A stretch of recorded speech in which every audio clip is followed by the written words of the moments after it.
Hello friends, this is Jyoti Verma. Today I am going to start with Language Across the Curriculum Unit First. Unit first के अंदर कुछ videos हम पहले भी देख चुके हैं और हमने उसमें समझा है कि language across the curriculum basically जो लैंग्वेज है वो हमारे कम्युनिकेशन में या हमारी लाइफ के अंदर किस तरीके से इम्पॉर्टेंट है और लैंग्वेज किस लिए यूज़ की जाती है। लैंग्वेज कम्युनिकेशन करने के लिए यूज़ की जाती है, चाहे वो किसी भी स्टेट की कोई सी भी लैंग्वेज हो या कोई भी उपभाषा हो या भाषा हो। आज के टॉपिक पे हम पढ़ेंगे यूनिट फर्स्ट का, जिसके अंदर है भारत के संदर्भ में भाषा विविधता यानी language diversity in the context of India. जैसा कि आप सभी लोग जानते ही हैं कि भाषा जो है उसके अंदर बहुत ही ज़्यादा विविधता है। मतलब हर स्टेट में अलग अलग प्रकार की भाषाएं बोली जाती हैं। इवन अगर आप total number of languages search करेंगे तो भी आपको 574 लैंग्वेजेस, मतलब 574 लैंग्वेजेस जो सिर्फ मातृभाषाएं हैं, उसके अंदर उपभाषाएं भी अलग अलग हैं। मतलब ये सारी जो लैंग्वेजेस हैं वो बहुत ही वाइडर लेवल पर हम इसको देखेंगे और इसके अंदर टोटली हम ये देखेंगे कि भाषा किस प्रकार से भिन्न है अलग अलग, और किस प्रकार से जो हमारे भारत में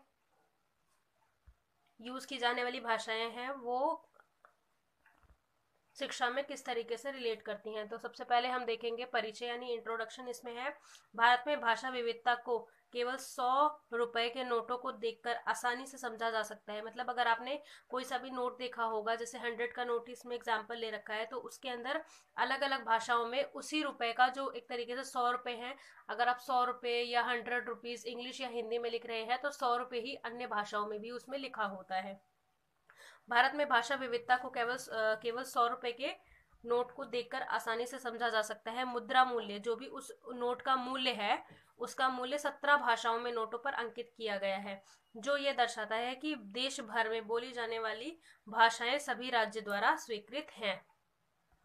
नेक्स्ट हम देखेंगे भारत में भाषा विविधता का वर्गीकरण यानी classification of language diversity across India. इसमें क्या है, भारत की भाषाओं को बड़े पैमाने पर 4 परिवारों में एक तरीके से वर्गीकृत किया गया है, जिसमें है ऑस्ट्रिक, चीन, तिब्बत, द्रविड़ और इंडो आर्यन। इसके अंदर इन 4 परिवारों के अंदर इसे वर्गीकृत किया गया है। भारत की जनसंख्या को बहुत महत्वपूर्ण अनुपात में लगभग 74% यानी 74% इंडो आर्यन भाषाओं का गठन है। मतलब जो इंडिया में बोले जाने वाली एक ऐसा परिवार है जिसको इंडो के नाम से जानते हैं, इंडो आर्यन के नाम से जानते हैं। इसमें 74% जो भाषाएं हैं वो बोली जाती हैं। नेक्स्ट हम देखेंगे भारत में भाषा परिवार और उनकी जनसंख्या, language families and their population in India. मतलब जो मैंने 4 परिवार बताए भाषाओं के, उसके अंदर क्या क्या डिस्क्रिप्शन है ये हम आगे देखेंगे। तो सबसे पहले हम इंडो आर्यन देखेंगे। इंडो आर्यन में क्या है, ये पूरे भारत में व्यापक रूप से प्रयोग होने वाली भाषाओं में से एक है। मतलब जो इंडो आर्यन है ये क्या है, भारत में जो व्यापक रूप से अगर हम देखें वाइडर लेवल पे, क्योंकि 74% यानी पूरे भारत के अंदर 74% इंडो आर्यन जो हमारी लैंग्वेज है इसको यूज करते हैं। यानी एक बहुत बड़ा पैमाना है, बहुत बड़े पैमाने पर लोग इस भाषा को यूज कर सकते हैं, 74% यूज करते हैं। यह पूरे भारत में व्यापक रूप, मतलब ये वाइडर लेवल पर फैली हुई है, व्यापक रूप से प्रयोग होने वाली भाषाओं में से एक है, जिनके वक्ता पूरे विश्व में विपरीत हैं।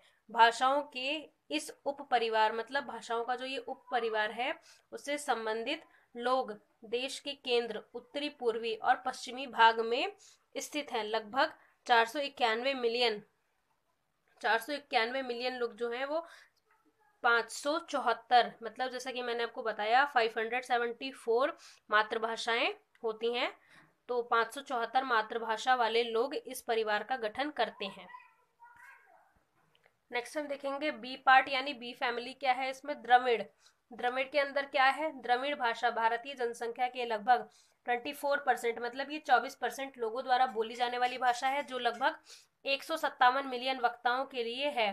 भाषा में 153 मतलब 153 मातृभाषाओं द्वारा दर्शाई गई है, जिसमें 104 मातृभाषाओं का सत्यापन किया गया है और 49 जो आंतरिक रूप से वर्गीकृत हैं। तो ये थी हमारी द्रविड़ जो एक परिवार है भाषाओं का। सी है हमारा इसके अंदर ऑस्ट्रिक। ऑस्ट्रिक में क्या है, ऑस्ट्रिक भाषा भारत के जनजातीय लोगों द्वारा बोली जाती है, मतलब जो जनजातीय लोग हैं उनके द्वारा बोली जाती हैं। ये भारत की प्राचीनतम भाषा में से एक मानी जाती है, मतलब ये एंशियंट टाइम की बहुत ही प्राचीन भाषा में से एक है, जैसा कि संस्कृत है। और एक समय में इसका जो प्रचार प्रसार है वो किए जाने की अपेक्षा है। नेक्स्ट हम देखेंगे चीन तिब्बत। चीन तिब्बत जो ये भी एक तरीके से भाषाओं का परिवार है। इसमें क्या है, आदिवासी जो जनसंख्या है, आदिवासी मतलब जो ट्राइबल्स हैं, आदिवासी जनसंख्या द्वारा मुख्यतः लद्दाख में और पश्चिम में बाल्टिस्तान में देश के उत्तर पूर्वी सरहद पर यह भाषाएं बोली जाती हैं। चीन में तिब्बत परिवारों की भाषाएं या फिर सियामिश चीन और तिब्बत वर्मन भाषाओं में उप विभाजित है। नेक्स्ट है इसमें भारत की प्रमुख भारतीय भाषा यानी major Indian languages of India. इसमें क्या क्या है, सबसे पहला संस्कृत, क्योंकि संस्कृत सबसे पुरानी भाषा है तो इसके अंदर सबसे पहले हम संस्कृत देखेंगे, जिसमें है संस्कृत भाषा विश्व की प्राचीनतम भाषाओं में से एक है। सभी भारतीय ग्रंथों और वेदों को संस्कृत में लिखा गया है। सेकंड है हिंदी भाषा। हिंदी भाषा में क्या है, हिंदी फ्रांका देश की भाषा है। भारत की आधी से ज्यादा जनसंख्या हिंदी बोलती है, ये भारत की मातृभाषा है। नेक्स्ट हम देखेंगे थर्ड, जिसमें है कश्मीरी। कश्मीरी भाषा भारत में उत्तरी पूर्वी अधिकांश भाग में कश्मीरी जम्मू कश्मीर की घाटियों में बोली जाने वाली भाषा है। नेक्स्ट है हमारा इसके अंदर फोर्थ पंजाबी। पंजाबी एक उत्तर भारत की भाषा है जो मुख्य रूप से पंजाब के क्षेत्र में बोली जाती है। ये एक प्रमुख डायलेक्टिक भाषा है। नेक्स्ट हम देखेंगे गुजराती। गुजराती भारत में पश्चिम भागों में बोली जाने वाली भाषा है। यह उन गुजरों की भाषा है जिन्होंने प्राचीन दिनों में राजपूत और पंजाब पर शासन किया था। सिक्स्थ है हमारा इसके अंदर मराठी एवं कोंकणी। पश्चिमी भारत में भी ये भाषाएं जो है वो बोली जाती हैं। पश्चिमी भारत में कौन सी भाषाएं, यानी मराठी और कोंकणी। मराठी में सबसे प्राचीन इंडो आर्य साहित्य लिखा गया, मतलब जो इंडो आर्य साहित्य है वो मराठी में सबसे पहले लिखा गया। सेवेंथ है इसके अंदर हमारा बंगला, उड़िया या असमिया। इसमें है ये तीनों भाषाएं संस्कृत और प्राकृत की प्रत्यक्ष उत्तराधिकारी है। भारत के पूर्वी और उत्तर पूर्वी भागों यानी पश्चिम बंगाल, असम, उड़ीसा राज्यों में बोली जाती है। आगे है इसके अंदर हमारा तमिल, तेलुगु, कन्नड़, मलयालम। यह सभी चार भाषाएं भारत के दक्षिण में हैं। वे द्रविड़ भाषा यानी जो द्रविड़ भाषा मैंने लास्ट में आपको पढ़ाया अभी, वे द्रविड़ परिवार की भाषाओं से संबंधित है। ये भाषाएं भारत की शास्त्रीय भाषाओं में से एक है। आगे हम देखेंगे भारत में भाषा विविधता के कारण, मतलब जो ये भाषाओं में विविधता है, अलग अलग जगह, अलग अलग स्टेट, अलग अलग एरियाज में अलग अलग तरीके की भाषाएं बोली जा रही हैं, ये विविधताएं किस कारण से हैं। तो इसमें है सबसे पहला साहित्य के प्रति प्रेम यानी लव फॉर लिटरेचर। भाषाई समूहों ने साहित्य के प्रति प्रेम और वफादारी की भावना का विकास किया है।